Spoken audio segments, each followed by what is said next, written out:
do not give the illusion na kasi ang formula ngayon ng salvation ng napakaraming church is ganito. God loves you and He has a plan for your life. Sarap pakinggan, no? Mahal ako ng Diyos at meron siyang plano sa aking buhay. And that is just a part of a broader thing about salvation. And it is not actually easy. It is hard. Amen? Kaya mas mainam na dapat level-headed ka when you say that Christianity is not really that easy, but it is exciting. You can say that. Yes. And yung reward niya is great, even if it is hard. So dapat lagi mong ini-express na hindi lang kailan ang pagiging Kristiyano. Hindi lang hiking lagi or whatever. Selfie. Okay? Selfie or whatever. Now, soon became clear that it meant to be surrender of one's life, submission to His sovereignty, no compromise. No servant can serve two masters. It's either he will hate the one and love the other. There had to be forsaking of sin. And this is very important. The least portion of the gospel that is being said during evangelism is the word repentance. Okay? Pagka nag-evangelize ka, parang nakakalimutan natin na maliban ng isang tao ay magsisi sa kanyang kasalanan, makasalanan pa rin siya. Okay? Kasi hindi komportable yung kasalanan. Yung pagsisisi, hindi siya. It is not a comfortable thing to do. Okay? And yet, we really need to emphasize that because not unless someone repents, they will likewise perish. Sabi ni ng Panginoon, di ba?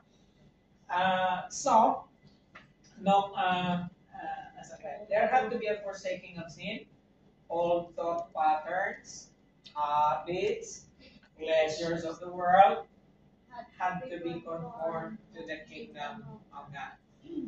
So, when you hold people, kung minsan ayaw natin na yung nasa, halimbawa sa cell group natin, sasama ang loob. Okay?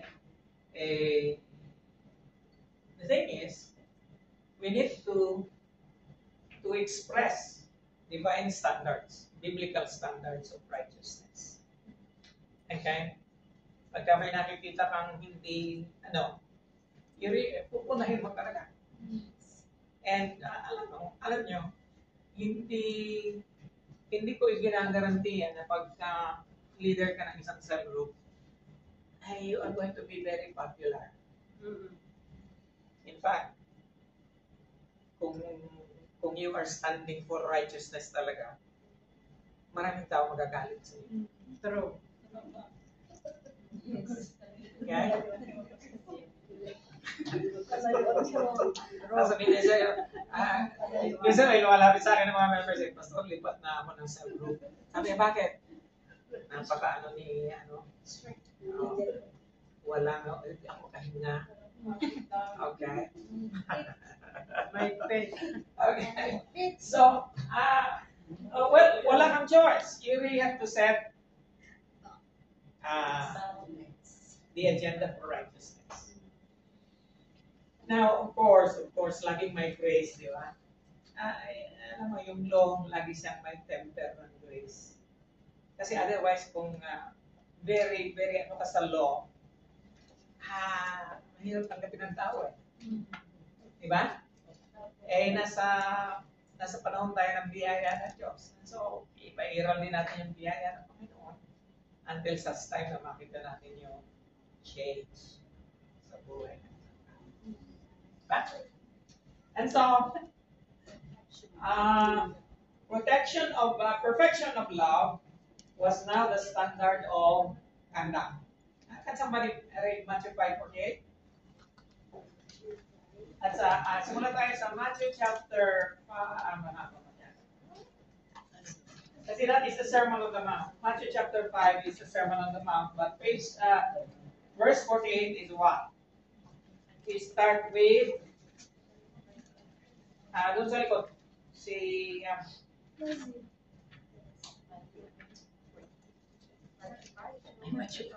Elona. Verse 48. 5:48.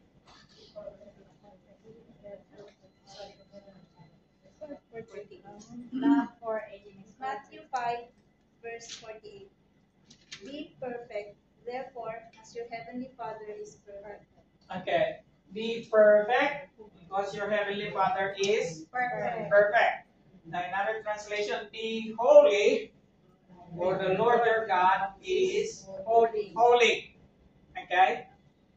Or be sanctified, for the Lord your God sanctified himself as well.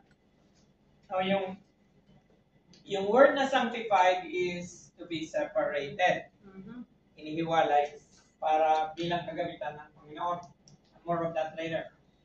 And this love is obedience to Christ.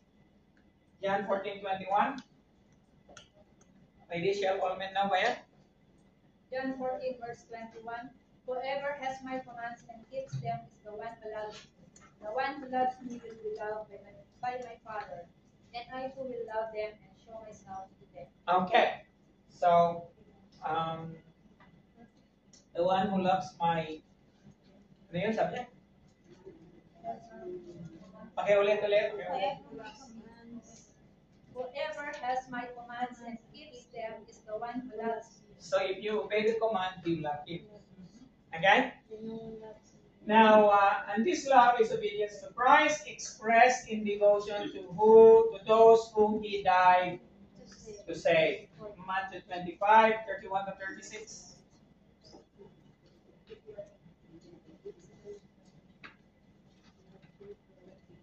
Next reader. Sino ba next reader? With the Son. Okay, Leonie? 31-36. Matthew 21,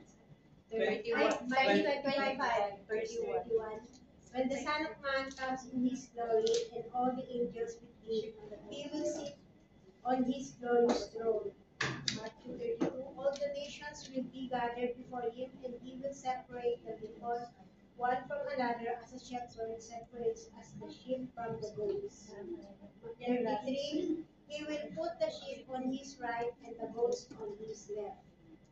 34. Then the king will say to those in his right, come, you who are blessed by my Father, take your inheritance in the kingdom prepared for you since the creation of the world. 35. For I was hungry, and you gave me something to eat. I was thirsty, and you gave me something to drink. I was a stranger, and you invited me in. 36. I needed clothes, and you clothed me. I was sick, and you looked after me. I was in prison, and you came to visit me. Okay. Now, remember right after that, those who were around him, the disciple asked him, when did we see you hungry? When did we see you naked? When did we see you in prison? And the Lord answered, inasmuch as you do this to the least of my brethren, you do it to me. Okay, so the expression of that love to God is expressed literally and practically to other disciples or to those who are in need. Okay? You have any question before we go further? This was strong teaching, and many of them could not take it. They liked to be his followers when he filled their stomachs with bread and fish. Okay, palitan natin ng medyo contemporary. They like to be the followers of God when they fill their stomachs with dinamdakan.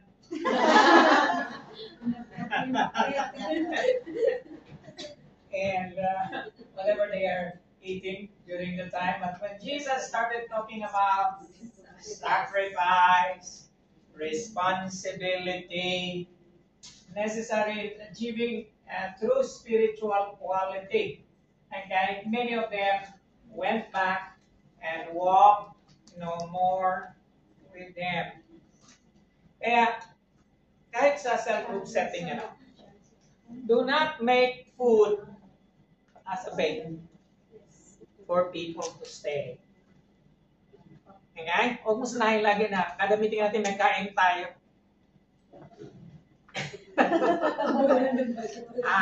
Believe me, ayoko na laging ganon. Kasi ang expectation ng tao, kada, sa Pilipinas nga, kada prayer meeting, maghahanda yung host. Okay? Tuloy nawawala yung essence ng prayer meeting. Hindi na prayer meeting ang nangyayari, prayer eating na. Okay? Kasi mas matagal pa yung kainan kaysa sa prayer. Maliwanag? Hindi naman siya masama. Kanya lang, nasa naglilid kasi yun eh. Nasa naglilid. And kung ikaw ang naglilid, be sure na you have the command for timetable. Kailangan sasabihin mo, okay, we are not going to eat first. O maybe yung host sasabihin mo na wag kang mag-prepare ng marami. Kapilang at saka pandesal, okay na yun. Lagyan natin ng konting palaman. Peanut butter. Okay? And then after that, may naka-assign na kung sino ang mag-lead ng ganito, ganyan. It must be a well-organized meeting. Kasi kung hindi, baka kung leader ka and anything goes, walang discipline sa time, walang discipline kung kailan magsisimula, hindi magsisimula hanggang hindi nakarating ang lahat or it's not going to work. Yes. Okay? So ang key lagi nasa leader, sa mentor. Kasi mentor mo itong mga tao na under you. Okay? And of course, you have to give them assignments, the Bible reading that needs to be read, and pinakamainam pa noon, pag nag-assign ka ng isang text na pag-uusapan ninyo the following week, mayroon ng mga questions na nakalagay. And then sabihin mo na, please endeavor to answer this question before you come to the prayer meeting or to the Bible study or whatever it is that you are doing. Okay? So that in essence is telling the mentorees or the mentees to obey without you directly telling them this is something that you need to do. And if you do that consistently, then people begin to trust you. People begin to obey you because you are consistent and you have integrity. Maliwanag? Yes. Okay. Now, this was from teaching. Many of them went back and walked no more with him. John 6:66. Ito yung na-open sila sa sinabi ni Lord na unless you drink my blood and unless you drink my flesh, you have no part with me. Something like that. And they said, who can endure these things? And they walked no more with him. Inabandon na nila siya. And turn no longer. Surprisingly, Jesus did not run after them to try to get them to stay on his membership roll. Amen. Okay? Now, kaya be prepared na malalagasan ka. Yes. Amen. Sana hindi buhok mo ang malagas. Okay na nga. Okay? Yun na nga po. Pila yan. Mga kapatid, Maputi na yung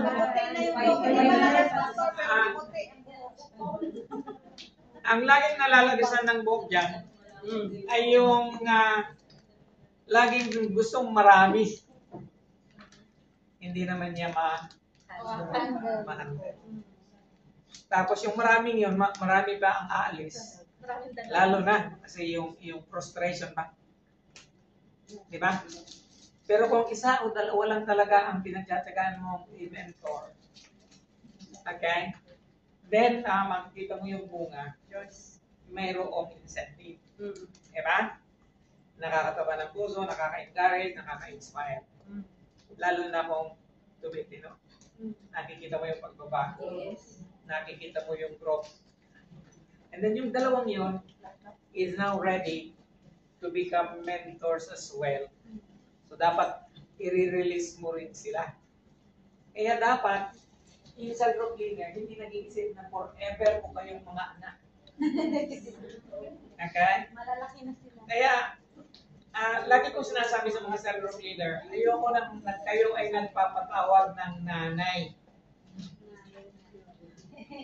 Hello?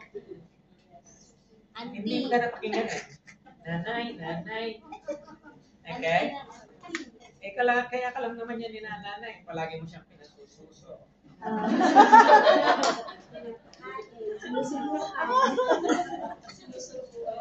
Hello? Okay? Now, kaya hindi nagmamature yung minsan yung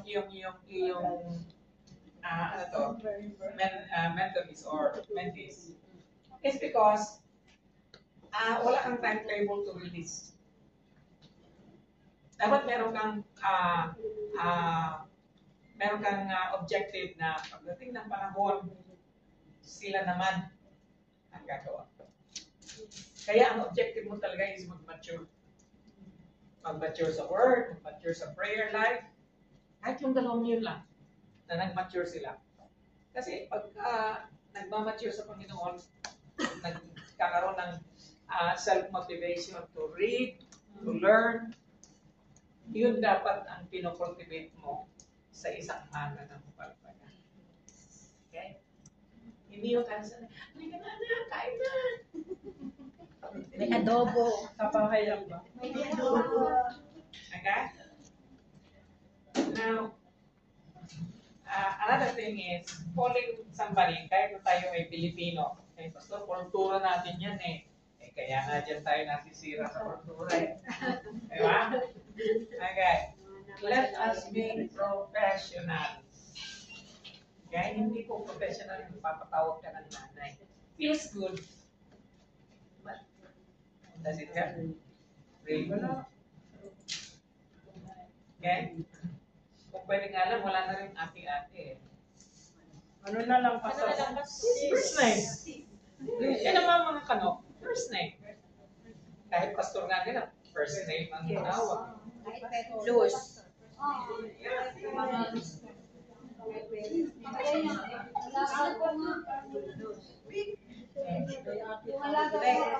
Respect naman kasi sa amin, ang respect nasa term. Ang iba kasi nasa the way you treat a person, that is respect. Okay?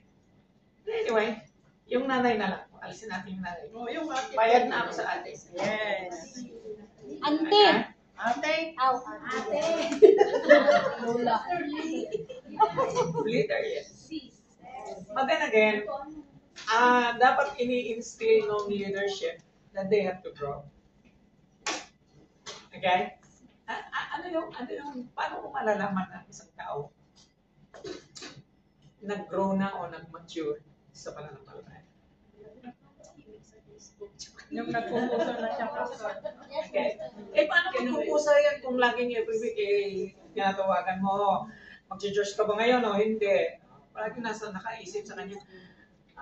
True. Hindi. Yung napagka-mature na, hindi mo na kailangan yung gano'n. Hindi na. Oo. As in, hindi na palaging sinusunto sa NPR. Feeling kasi nila pastor parang namamanipulate na yung parang. kasi nga, Sinasanay. sinasanay eh. Hello? Mag-church ka ba? Saka hindi naman kasali yun sa ano mo eh. Ang ano mo, is this person is going to grow in grace and in the knowledge of the Lord Jesus Christ. Diba? Tuloy, pagka dito kasi sa Lifeway, pag dumating na ng 10 yung members ng cell group, hati na. Alam mo, pagka hahati na, nagkakaroon kami ng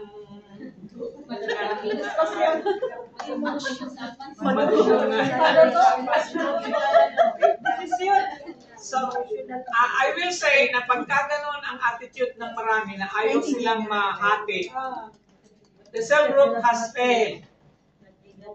Kasalanan ng cell group leader. Bakit? At the early instance, hindi niya tinitrain yung mga tao niya na, ganito ha, pag nakaabot na tayo ng 10, dapat ikatuwa natin yon, magkakaroon na tayo ng anak. So, maaga pa sinasabi na. Okay? Tinan mo ako, 2 taon pa bago ako aalis, nasabi ko na. Kaya naka-ready. So, sinasabi na, alis na ako ha. Okay? Hindi lang yung iiwanan ko ang tinitrain ko na mawala ako. Ako rin. Nire-remind ko ang sarili ko na alis ako. Mamiss mo mamipas. Oo, normal naman yung mamiss. Okay? Napasaway mo anak. Hello? And so, ganun din tayo. Now, one of the things that I appreciate with this one is, surprisingly, Jesus did not run after those who left. Yes. Okay? Hindi niya sabihin, balik kayo. Miss na namin. Hindi na kami galit sa'yo. Di ba? Let go. Yes. Okay? Now, of course, pinag-uusap mo ng panahon yun. Hindi lang kayo eh. Mas lalo na ako. A lot of people, I have experienced a lot of people living out there cold in the dark. Next naman. Okay? What I'm trying to say here is, yung parang, yung pang hindi mo inaakalang aalis. Yung aalis. But, I have never, nagulat nga ako nung makita ko ito eh. Sabi ko, hindi lang pala ako. Style na pala ni Jesus ito. Hindi niya hinahabol yung mga fans. Tumatawag ako minsan. Once lang. Or nag-i-email ako or nag-text ako. Basta ka na, ano man yung sama ng loob mo kanina man o sa akin, pwede bang pag-usapan natin? Okay? Pagka sumagot, may chance ka pa. Kasi sumagot eh. Yes. Kaya lang, masama ang sagot. Sumagot naman. Ang sasabihin sa'yo, pastor, kasi ganito, ganyan. Okay, pwede bang pumunta ka dito at mag-usap tayo? Hindi na kailangan, pastor. Okay. 80% ko pa rin. Okay? Mas maganda yung nag-uusap tayo ng harapan, hindi yung sa ano lang. Pagka hindi na sumagot, ay hindi na rin ako sumagot. Buti na lang. Understood. Kasi understood na yun eh. Ibig sabihin, the other person is not willing to meet you halfway. Yes. Okay? The other person is not willing to negotiate. Then let go. At least. Kung tayo kasi nasalita ng Panginoon, I wish you well. Okay? Alam, meron minsan may mga tao na napakahirap i-let go. But you have to let them go anyway. Okay? So, you must count the cost. Those who would not go all the way fell by the wayside. So, yung hindi magiging matapat, they will fell by the wayside. Judas, exposed as a devil, held on until the end, but his greed caught up with him. one simply could not follow Jesus without turning loose of the world. And those who made a pretense of it brought on only anguish and tragedy to their souls. Okay, read for me Matthew 27, 3 to 10, and Acts 1, 18 to 19. Next reader, Mark. Matthew 27, 3. Matthew 27, 3 to 10. When Judas, who had betrayed him, saw that Jesus was condemned, he was seized with remorse and returned the 30 pieces of silver to the chief priest and the elders. I have sinned, he said, for I have betrayed innocent blood. What is that to us? They replied, that's your responsibility. So Judas threw the money into the temple and left. Then he went away and hung himself. The chief priest picked up the coins and said, it is against the law to put this into the treasury since it is bloody money. So they decided to use the money to buy the potter's field as a burial place for foreigners. That is why it has been called the field of blood to this day. Then what was spoken by Jeremiah, the prophet, was fulfilled. They took the 30 pieces of silver, the price set on him by the people of Israel. Okay, Acts 1, 18, 19. Acts 1, 18 and 19. With the penance he received for his wickedness, Judas bought a field. There he filled it long. Her body burst open. All his intestines spilled out. Everyone in Jerusalem heard about this. So they called that field in their language Akaldama, Akaldama. that is the field of blood. Okay, so here is an example of Judas. He's one of the 12, and apparently he was remorseful. Now, repentance has an element. The first stage of repentance is remorse. When you say remorse, nagsisisi ka dahil sa ginawa mo. You are being, another term is regret. Sayang si Judas kasi nasa first stage na siya ng repentance, hindi niya tinuloy. Actually, he returned the 30 pieces of silver, right? He did not return 27, he returned the full amount. Pinagsisisihan talaga niya ang kanyang ginawa. Kanya lang, bakit hindi siya naging genuine repentance? Kasi maraming nagtatanong, si Judas kaya ligtas o hindi? Hindi. Ngayon ang tanong, bakit hindi? So, binitray niya si Jesus. Hindi, nagsisihan siya. Pero hindi mo. Hindi yung Tapos mo kamay mo pagka gusto pa. Gusto mo magsalita.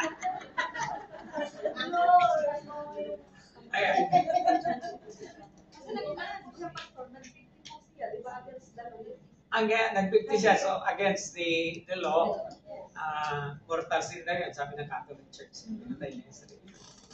I think the very reason why it was not genuine repentance is because he did not go to the person he betrayed. Yes. And that is the Lord Jesus Christ himself. He could have easily found the Lord where he is. But he did not. If he could have gone to Jesus And ask for forgiveness. and asked forgiveness, I believe the Lord is going to forgive him. Yes. But he did not. Now, because of his utter regret and remorse, it is as if he wanted to pay the price himself of his betrayal. He hanged himself. And still, that doesn't absolve him from the crime of betrayal, right? It could have been better if he could have gone to the Lord Jesus Christ himself and asked for forgiveness. Okay? So kayo na maghusga kung talagang gusto nyo punta siya sa impyerno, kayo. Okay? Hindi ko sinabi siya sa impyerno siya. Sa buhay. Okay. So, you must count the cost. Jesus spoke severely. Okay. Jesus spoke severely to those who wish to follow him. Wouldn't it be nice if you are going to outline pagka may invite ka sa cell group, hindi kaya mainam na sasabihan mo na kagad yung invite mo sa cell group. Sabi mo, alam mo sister, invite kita sa cell group and very exciting ito. Positive ka ba? Pero ganito pag-aaralan natin. Okay, marunong ka na ba mag-pray? Sabi niya, hindi nga eh. Tuturuan kita mag-pray. Alam mo ba kung paano magbasa ng Bible? Do you know things about the Bible? Sabi niya, alam ko yung Bible lang. I heard things about the Bible, but I really do not know. Tuturuan kita mag-open ng Bible. Ano yung Old Testament at New Testament. Nangyayari sa cell group natin.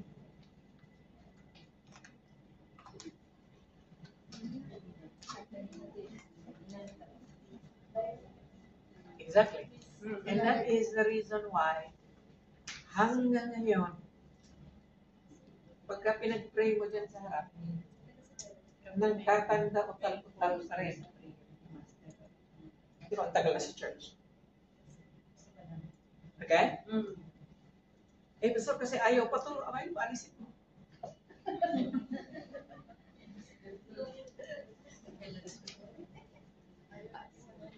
Okay? Turuan na lang. Kaya, kasi nga, bakit ko kayo sinasagot ng ganyan?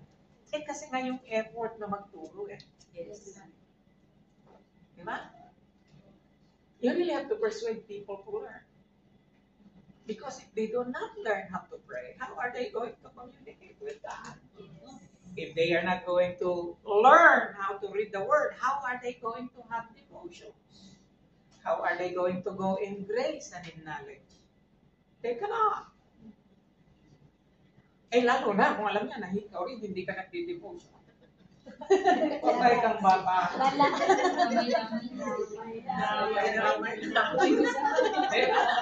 Back to you. Diba? Kaya pala ayaw niyang matuto, ayaw mo rin. And so, Panginoon ko, have mercy on us. Diba? So,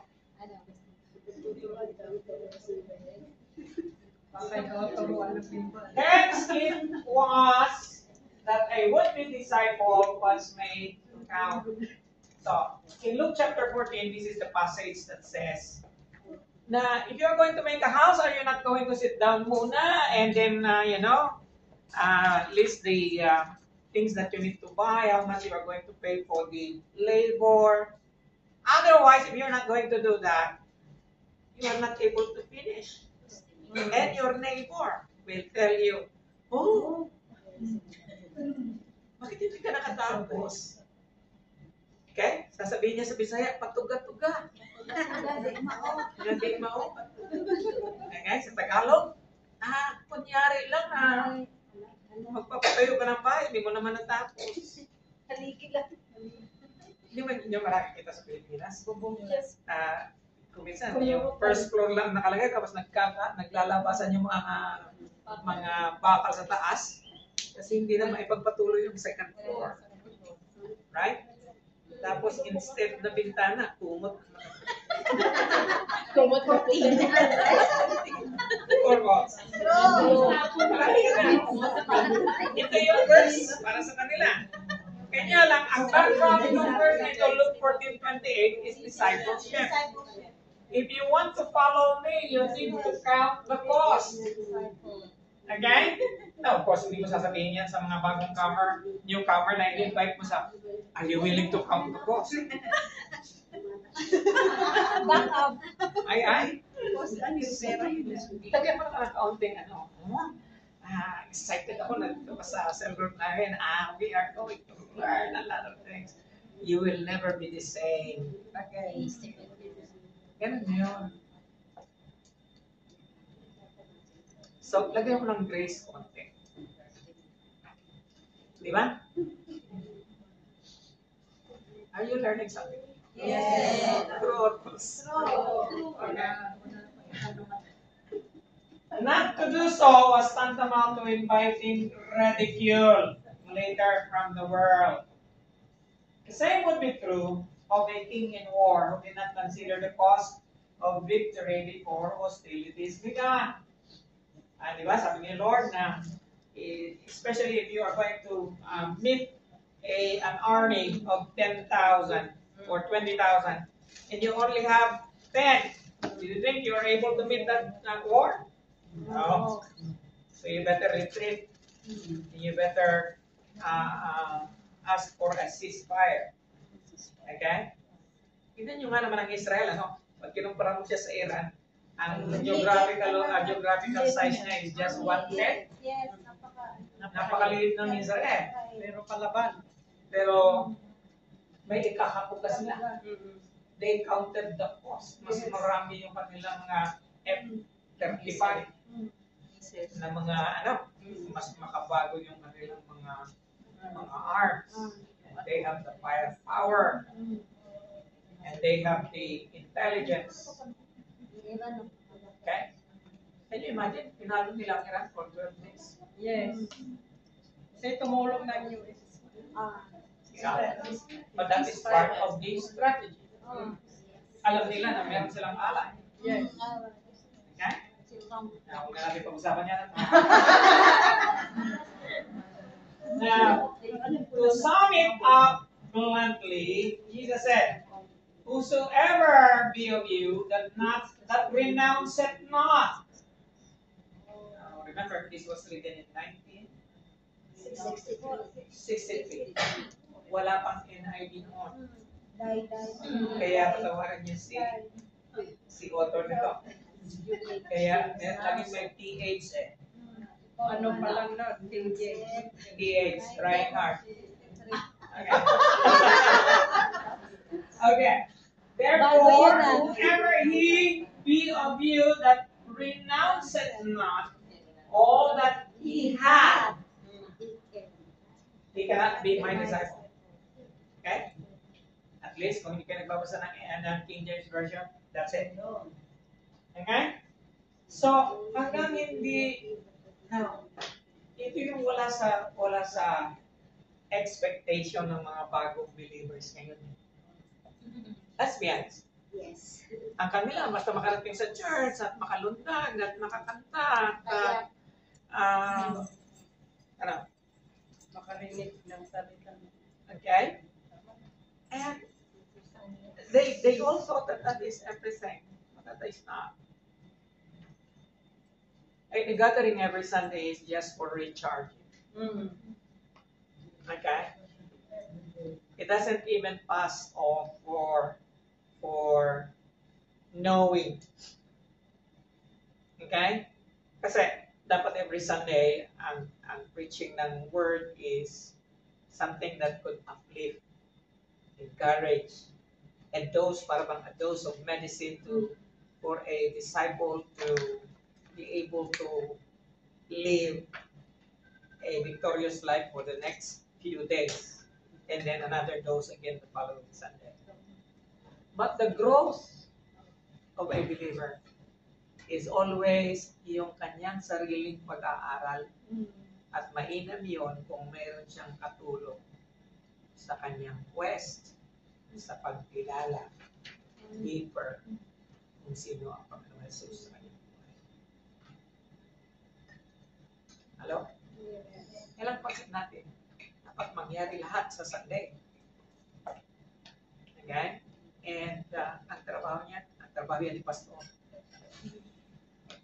Okay? No, nobody grows that way. A lot of you are here, and you have grown in grace and in the knowledge of the Lord Jesus Christ. Because much more of your own initiative. Yes. Kasi kung wala kang initiative na mag-grow, Yes. Very amen? Kaya ang trabaho ng self group is to inspire people and to provide the means that they will grow in grace and in the knowledge of God. Amen. Kayo yung nag-i-encourage. Kayo yung nag-provide ng structure. Okay. Next week, ito yung pag-uusapan natin. Let's all read this passage. Anong masasabi ninyo? Okay. Any reflection? Something like that. Question and answer pagdating sa application to real life. That is exactly what needs to happen. Yes. Amen. That is disciple.